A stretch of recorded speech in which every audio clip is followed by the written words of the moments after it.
मुनि बोले, महर्षि, आपने पुरुषों के नित्य नैमित्तिक और काम में विविध कर्मों का वर्णन किया। अब हम सदाचार का वर्णन सुनना चाहते हैं, जिसका अनुष्ठान करके मनुष्य इस लोक और परलोक में भी सुख का भागी होता है। तो व्यास जी ने कहा, ब्राह्मणों, गृहस्थ पुरुष को सदा ही सदाचार की रक्षा करनी चाहिए। आचारहीन मनुष्य को ना इस लोक में सुख मिलता है और ना परलोक में मिलता है। जो सदाचार का उल्लंघन करके मनमाना वर्ताव करते हैं, उस पुरुष का कल्याण यज्ञ, दान और तपस्या से भी नहीं होता है। दुराचारी पुरुष को इस लोक में बड़ी आयु नहीं मिलती। अतः उत्तम आचार रूप धर्म का सदा पालन करना चाहिए। सदाचार बुरे लक्षणों का नाश करता है। ब्राह्मणों, अब मैं सदाचार का स्वरूप बतलाता हूं। एकाग्रचित होकर उसका पालन करना चाहिए। गृहस्थ को धर्म, अर्थ और काम तीनों के साधन का यत्न करना चाहिए। उसके सिद्ध होने पर उसे इस लोक और परलोक में सिद्धि प्राप्त होती है। मन को वश में करके अपनी आय का 1/4 भाग पारलौकिक कल्याण के लिए संग्रहित करना चाहिए। आधे भाग से नित्य नैमित्तिक कार्यों का निर्वाह करते हुए अपना भरण पोषण करें और 1/4 भाग अपने लिए मूल पूंजी के रूप में रखकर उसे बढ़ाएं। ब्राह्मणों, ऐसा करने से धन सफल होता है। इसी प्रकार पाप की निवृत्ति तथा पारलौकिक उन्नति के लिए विद्वान पुरुष धर्म का अनुष्ठान करे। बस इस लोक में भी फल देने वाला होता है। ब्रह्म मुहूर्त में जागकर धर्म और अर्थ का चिंतन करें। इसके बाद शैया त्याग कर नित्य कर्म से निवृत्त हों। स्नान आदि से पवित्र होकर मन को संयम में रखते हुए पूरब की ओर मुख करके बैठें और आचमन करके संध्या उपासना करें। प्रातःकाल की संध्या उस समय आरंभ करें जब तारे दिखाई देते हैं। इसी प्रकार सायंकाल की संध्या उपासना सूर्यास्त से पहले ही विधि पूर्वक आरंभ करें। आपत्ति काल के सिवा और किसी समय उसका त्याग नहीं करें। बुरी बुरी बातें बकना, झूठ बोलना, कठोर वचन मुंह से निकालना, असत्य शास्त्र पढ़ना, नास्तिकवाद को अपनाना तथा दुष्ट पुरुषों की सेवा करना अवश्य छोड़ देना चाहिए। मन को वश में रखते हुए प्रतिदिन सायंकाल और प्रातःकाल हवन करें। उदय और अस्त के समय सूर्यमंडल का दर्शन ना करें। बाल संवारना, दर्पण देखना, दातन करना, आंजन लगाना और देवताओं का तर्पण करना, ये सब कार्य पूर्वाह्न काल में ही कर लेने चाहिए। ग्राम, निवास स्थान, तीर्थ और क्षेत्रों के मार्ग में, खेत में और गौशाला में मलमूत्र ना करें। प्राय स्त्री को नंगी अवस्था में नहीं देखें। अपनी विष्ठा पर दृष्टिपात नहीं करें। रस वाला स्त्री का दर्शन, स्पर्श तथा उसके साथ भाषण भी वर्जित है। पानी में मलमूत्र का त्याग और मैथुन नहीं करें। बुद्धिमान पुरुष मलमूत्र, केश, राख, खोपड़ी, भूसी, कोयले, सड़ी गली वस्तुएं, रस्सी तथा केवल पृथ्वी पर और मार्ग में कभी नहीं बैठे। गृहस्थ मनुष्य अपने वैभव के अनुसार देवता, पितर, मनुष्य तथा अन्य प्राणियों का पूजन करके पीछे भोजन करे। भली भांति आचमन करके हाथ पैर धोकर पवित्र होकर पूर्व या उत्तर की ओर मुंह करके भोजन के लिए आसन पर बैठे और हाथों को घुटने के भीतर करके मौन भाव से भोजन करे। भोजन के समय मन को अन्यत्र न ले जाए। यदि अन्न किसी प्रकार की हानि करने वाला हो तो उस हानि को ही बताए। उसके सिवा अन्न के और किसी दोष की चर्चा नहीं करे। भोजन के साथ पृथक नमक ना लेकर खाए। जूठा अन्न खाना वर्जित है। मनुष्य को चाहिए कि मन को वश में रखे और खड़े होकर या चलते चलते मलमूत्र का त्याग, आचमन तथा किसी वस्तु का भक्षण नहीं करे। जूठे मुंह वार्तालाप नहीं करे तथा उस अवस्था में स्वाध्याय भी वर्जित है। जूठी अवस्था में सूर्य, चंद्रमा और तारों की ओर जानबूझकर न देखे। दूसरे के आसन, शैया और बर्तन का भी स्पर्श नहीं करे।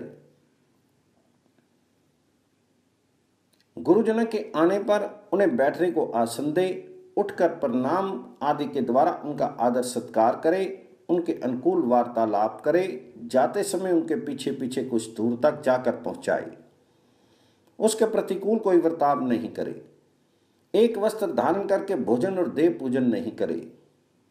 बुद्धिमान पुरुष ब्राह्मणों में से भोज न डुलवाए, आग में मूत्र त्याग ना करे, नग्न होकर कभी स्नान और शयन ना करे, दोनों हाथों से सिर न खुजलाएं, बिना कारण बार बार सिर के ऊपर से स्नान ना करे, सिर से स्नान कर लेने पर किसी भी अंग में तेल नहीं लगाएं, सब अन्य ध्यायों के दिन सिधाए बंद रखें, ब्राह्मण अग्नि, गौ तथा सूर्य की ओर मुंह करके पेशाब नहीं करें, दिन में उत्तर की ओर, रात में दक्षिण की ओर मुंह करके मलमूत्र का त्याग करें। जहां ऐसा करने में कोई बाधा हो वहां इच्छा अनुसार करें। गुरु के दुष्कर्म की चर्चा नहीं करें। यदि वे क्रुद्ध हों तो उन्हें विनय पूर्वक प्रसन्न करें। दूसरे लोग जो यदि गुरु की निंदा करते हों तो उसे ना सुने। ब्राह्मण, राजा, दुख से आतुर मनुष्य, विद्यावृद्ध पुरुष, गर्भिणी स्त्री, रोग से व्याकुल मनुष्य, गूंगा, अंधा, बेहरा, मत, उन्मत्त, व्याभिचारिणी स्त्री, उपकारी, बालक और पतित, ये यदि सामने से आते हों तो स्वयं हटकर इनको जाने के लिए मार्ग देना चाहिए।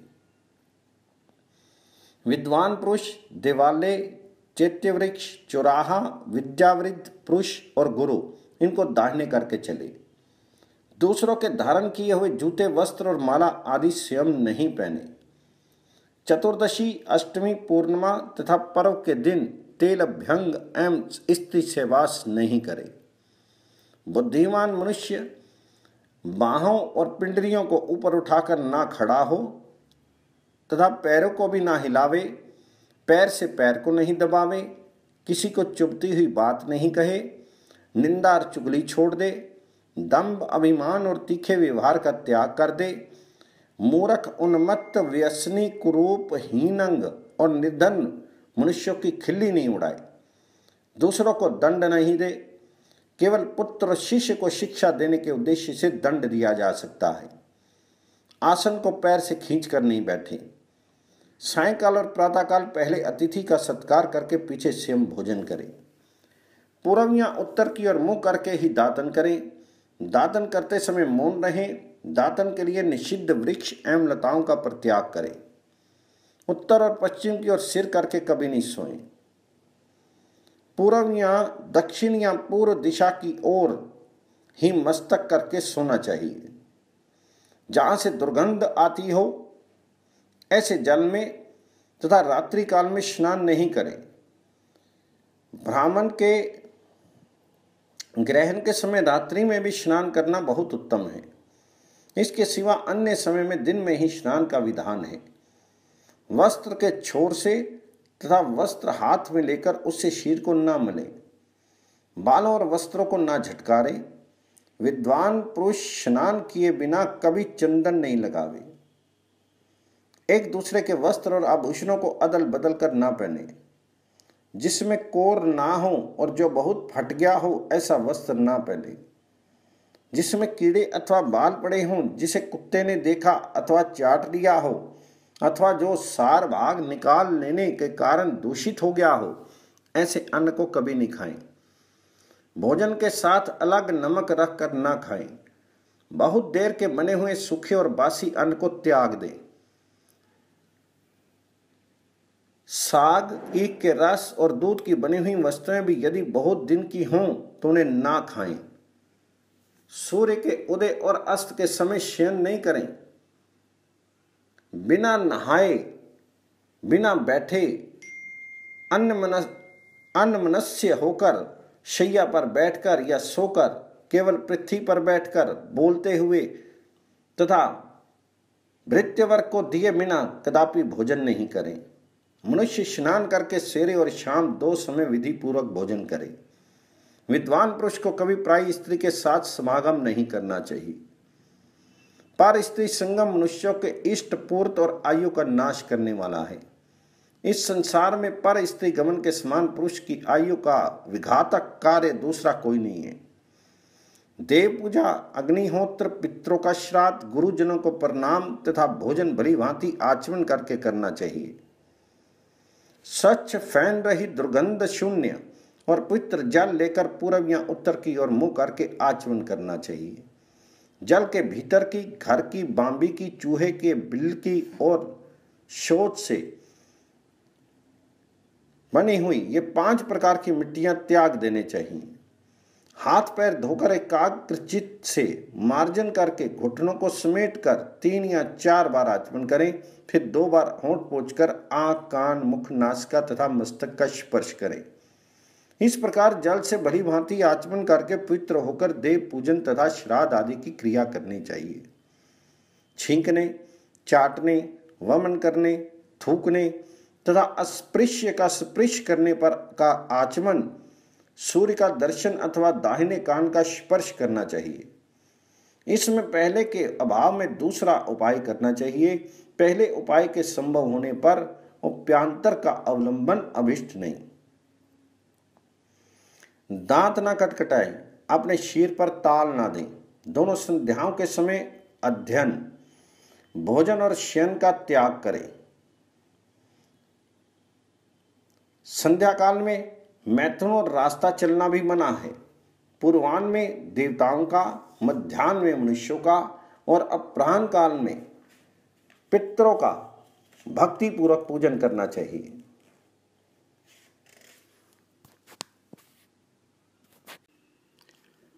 देवकारी या पितृकार्य में सिर से स्नान करके प्रवृत्त होना उचित है। पूर्व या उत्तर की ओर मुंह करके शोर कराएं। उत्तम कुल में उत्पन्न होने पर भी जो कन्या किसी अंग से हीन या रोगनी हो, उसके साथ विवाह नहीं करें। ईर्ष्या का परित्याग करें। दिन में शयन अथवा मैथुन नहीं करें। दूसरों को कष्ट देने वाला कार्य नहीं करें। कभी किसी भी जीव को पीड़ा नहीं दें। रसवाला स्त्री 4 रातों तक सभी वर्ण के पुरुषों के लिए त्याज्य है। यदि कन्या का जन्म अभिष्ट ना हो तो उसे रोकने के लिए 5वीं रात में भी स्त्री सहवास ना करें। 6ठी रात आने पर स्त्री के पास जाएं, क्योंकि युगम रात्रियां ही इसके लिए श्रेष्ठ हैं। युगम रात्रियों में स्त्री सहवास करने से पुत्र होता है और अयुगम रात्रियों में गर्भाधान करने से कन्या उत्पन्न होती है। पूर्व आदि के अवसर पर मैथुन करने से विधर्मी संतान उत्पन्न होती है और संध्या काल में गर्भाधान करने से नपुंसक उत्पन्न होते हैं। विद्वान पुरुष शोर कर्म में रिक्ता, चतुर्थी, नवमी और चतुर्दशी तिथियों का परित्याग करें। विनय रहित उद्दंड पुरुषों की बात कभी नहीं सुने। जो अपने से नीचा हो उसे आदर पूर्वक ऊंचा आसन ना दे। हजामत बनवाने, वमन होने, स्त्री प्रसंग करने तथा शमशान भूमि में जाने पर वस्त्र सहित स्नान करें। देवता, वेद, द्विज, साधु, सच्चे महात्मा, गुरु, पतिव्रता, वेद, यज्ञ तथा तपस्वी की निंदा और परिहास नहीं करें। सदा मांगलिक वेश धारण किए रहें। कभी भी अमंगल में वेश न धारण करें। स्वच्छ वस्त्र पहने और श्वेत पुष्पों की माला धारण करें। उद्दत, उन्मत्त, मूढ़, अवनीत, शीलहीन अवस्था और जाति से दूषित, अधिक अपव्ययी, वैरी, कार्य में असमर्थ, निंदित, धूर्तों का संग करने वाले, निर्धन, विवाद करने वाले तथा अन्य अधम पुरुषों के साथ कभी मित्रता नहीं करें। सहृद, यज्ञ दीक्षित, राजा, स्नातक तथा ससुर, इनके साथ मैत्री का भाव रखें और जब ये घर पर पधारें तो उठकर खड़े हो जाएं। साथ ही अपने वैभव के अनुसार उनका पूजन करें। प्रतिवर्ष अपने घर आए हुए ब्राह्मणों का वैभव के अनुसार स्वागत सत्कार करें। अपने घर में यथास्थान देवताओं का भली भांति पूजन करके क्रमशः अग्नि में आहुति दें। पहली आहुति ब्रह्मा को, दूसरी प्रजापति को, तीसरी गृहांक को, चौथी कश्यप को तथा 5वीं अनुमति को दें। तत्पश्चात बड़ी वैश्विक देव करें। देवताओं के लिए पृथक पृथक स्थान का विभाग करके उनके लिए बलि अर्पण करें। उसका क्रम इस प्रकार है: एक पात्र में पहले पर्जन्य, जल और पृथ्वी को 3 बलियां दें। फिर पूर्व आदि प्रत्येक दिशा में वायु को बलि देकर क्रमशः उन दिशाओं के नाम से भी बलि समर्पित करें। तत्पश्चात मध्य में क्रमशः ब्रह्मा, अंतरिक्ष और सूर्य को बलि दें। इसके उत्तर भाग में विश्व देवों और विश्व भूतों को बलि दें। फिर उसके भी उत्तर भाग में उषा और भूतपति को बलि समर्पित करें। तदनंतर पितृभ्य सौधा नमा यो कहकर दक्षिण दिशा में अपसव्य होकर पितरों के लिए बलि दे और वायव्य दिशा में अपसव्य होकर पितरों के लिए बलि दें और वायव्य दिशा में अन्न का शेष भाग तथा जल लेकर यक्षमैत्य निर्जनम ये मंत्र पढ़कर उसे विधि पूर्वक छोड़ दें। फिर देवताओं और ब्राह्मणों को नमस्कार करें। दाहिने हाथ में अंगूठे के उत्तर और जो एक रेखा होती है वह ब्रह्म तीर्थ के नाम से प्रसिद्ध है, उसी से आचमन किया जाता है। तर्जनी और अंगूठे के बीच का भाग पितृतीर्थ कहलाता है। नांदीमुख पितरों को छोड़कर अन्य सब पितरों को उसी तीर्थ से जल आदि देना चाहिए। अंगुलियों के अग्रभाग में देवतीर्थ है, उसी से देव कार्य करने का विधान है। कनिष्का के मूल भाग में काय तीर्थ प्रजापति तीर्थ है, उससे प्रजापति का कार्य किया जाता है। इस प्रकार इन तीर्थों से सदा देवताओं और पितरों के कार्य करने चाहिए, अन्य तीर्थों से कदापि नहीं। ब्राह्म तीर्थ से आचमन उत्तम माना गया है। पितरों का श्राद्ध और तर्पण पितृतीर्थ से, देवताओं का यज्ञ याग आदि देव तीर्थ से और प्रजापति का कार्य काय तीर्थ से करना श्रेष्ठ बताया गया है। नांदीमुख नाम वाले पितरों के लिए पिंडदान और तर्पण आदि कार्य प्रजापत्य तीर्थ से करना चाहिए। विद्वान पुरुष एक साथ जल और अग्नि ना ले, गुरु, देवता, पिता और ब्राह्मणों की ओर पैर नहीं फैलाए, बछड़े को दूध पिलाती हुई गाय को ना छेड़े, अंजलि से पानी ना पिए, शौच के समय विलंब नहीं करे, मुख से आग ना फूके। ब्राह्मणों, जहाँ ऋण देने वाला धनी, चिकित्सा करने वाला वैद्य, श्रोत्रिय ब्राह्मण और जलपूर्ण नदी ये 4 ना हो वहाँ निवास नहीं करना चाहिए। जहाँ शत्रु विजयी बलवान और धर्मपरायण राजा हो वहीं विद्वान पुरुष को सदा निवास करना चाहिए।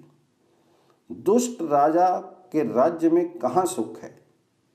जहाँ पूर्ववासी परस्पर संगठित और न्याय अनुकूल वर्ताव करने वाले हों तथा सब लोग शांत एवं ईर्ष्या रहित हों, वहाँ का निवास भविष्य में सुख देने वाला होता है। जिस राष्ट्र में किसान बहुत हों परंतु वह बहुत घमंडी नहीं हो और जहाँ सब तरह के अन्न पैदा होते हों, वही बुद्धिमान पुरुष को निवास करना चाहिए। ब्राह्मणों, जहाँ अपने को जीतने की इच्छा रखने वाला मनुष्य, पहले का शत्रु और सदा उत्सव में ही मगन रहने वाले लोग हैं, ये 3 सदा मौजूद हों वहाँ कभी निवास नहीं करना चाहिए। जिस स्थान पर अच्छे स्वभाव वाले पड़ोसी हों, दुर्धर्ष राजा हो, सदा खेती उपजाने वाली भूमि हो, वहीं विद्वान पुरुष को रहना उचित है। विप्रो, इस प्रकार मैंने तुम लोगों के हित के लिए ये सब बातें बताई हैं। अब मैं भक्ष्य और भोज्य की विधि से संबंध रखने वाली बातें बताऊंगा।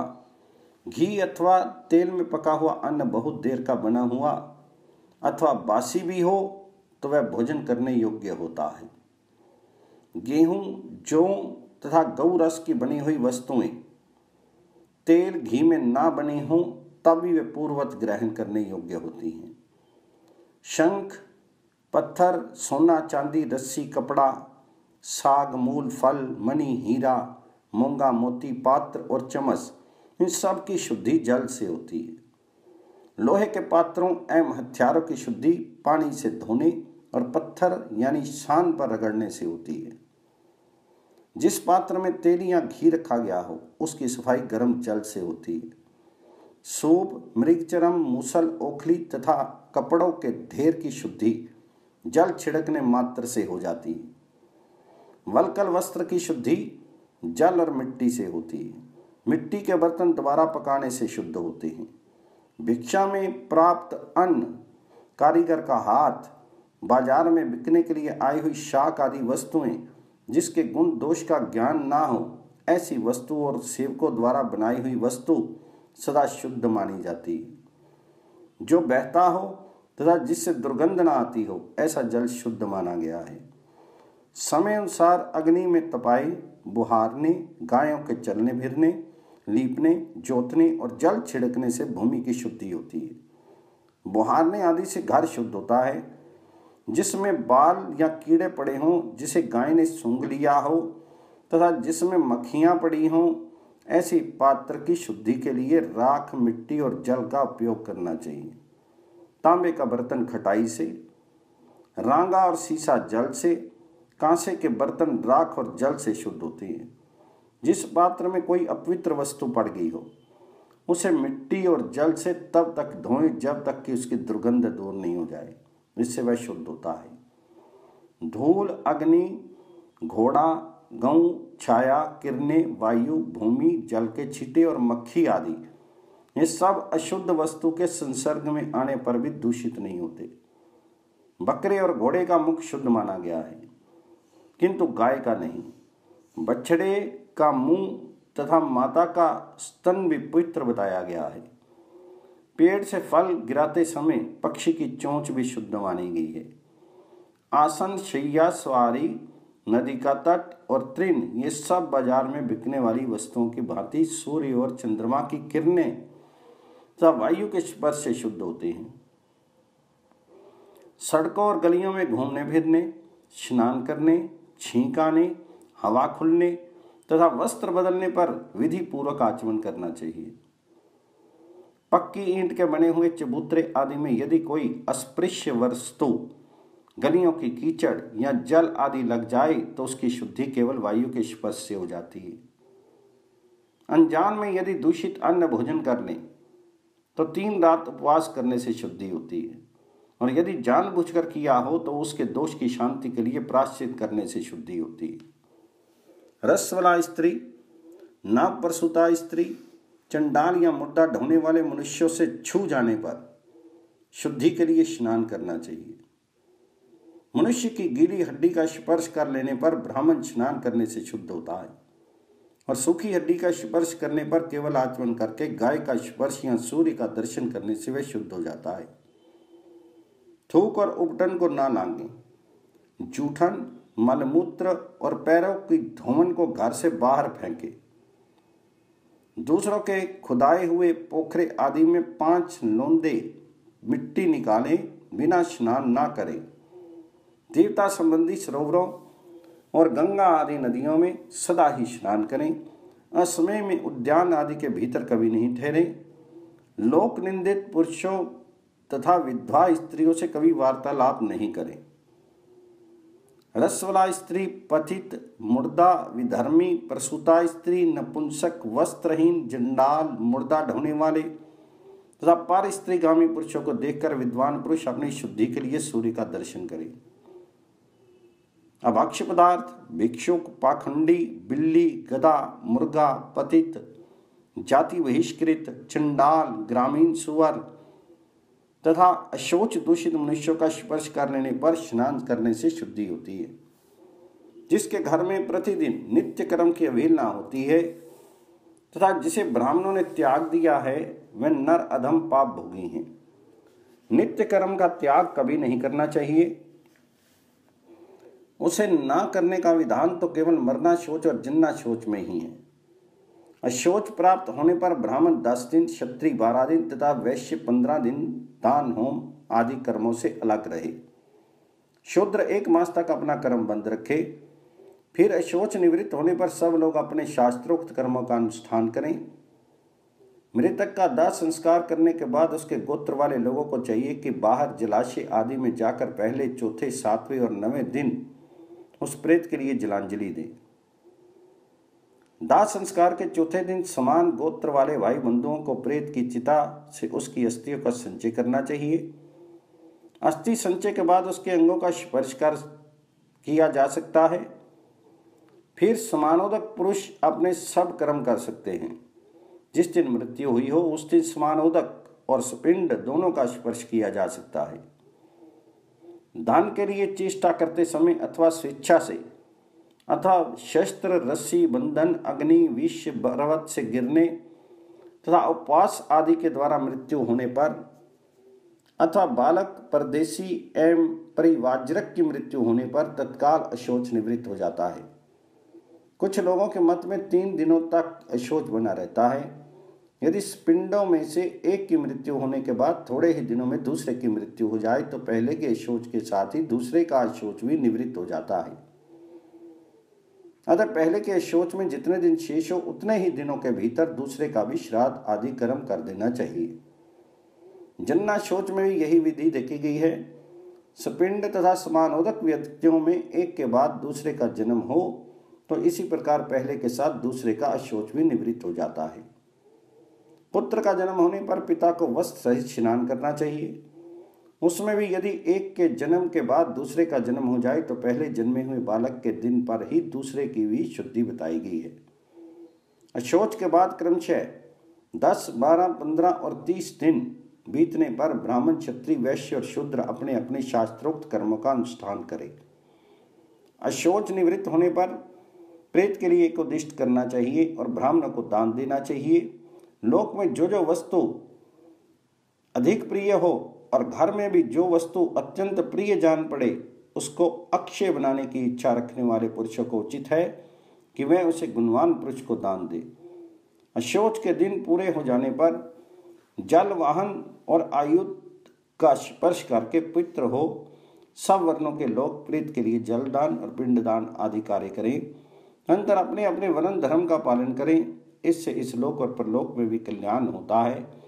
तीनों वेदों का प्रतिदिन स्वाध्याय करें, विद्वान बने, धर्म अनुसार धन का उपार्जन करें और उसे यत्न पूर्वक यज्ञ में लगाएं। जिस कर्म को करते समय आत्मा में घृणा ना हो और जिसे महापुरुषों के सामने प्रकट करने में कोई संकोच नहीं हो, ऐसा कर्म निशंक होकर करना चाहिए। ब्राह्मणों, ऐसे आचरण वाले गृहस्थ पुरुष को धर्म, अर्थ और काम की प्राप्ति होती है तथा इस लोक और परलोक में भी उसका कल्याण होता है। ये विषय अत्यंत गोपनीय तथा आयु, धन और बुद्धि को बढ़ाने वाला है। ये सब पापों का नाशक, पवित्र तथा श्री, पुष्टि एवं आरोग्य देने वाला है। इतना ही नहीं, ये कल्याण में प्रसंग मनुष्यों को यश और कीर्ति देने वाला तथा उनके तेज और बल की वृद्धि करने वाला है। मनुष्य को सदा इसका अनुष्ठान करना चाहिए। ईश्वर का सर्वोत्तम साधन है।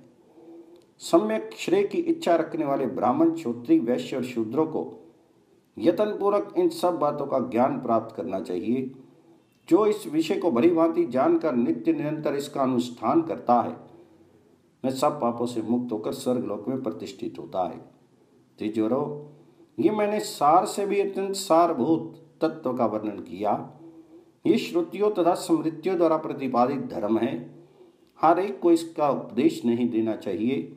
जो नास्तिक हो, जिसकी बुद्धि खोटी हो, जो दंभी हो, मूर्ख हो, कुतर्कपूर्ण वार्तालाप करने वाला हो, ऐसे मनुष्य को कदापि इसका उपदेश नहीं देना चाहिए।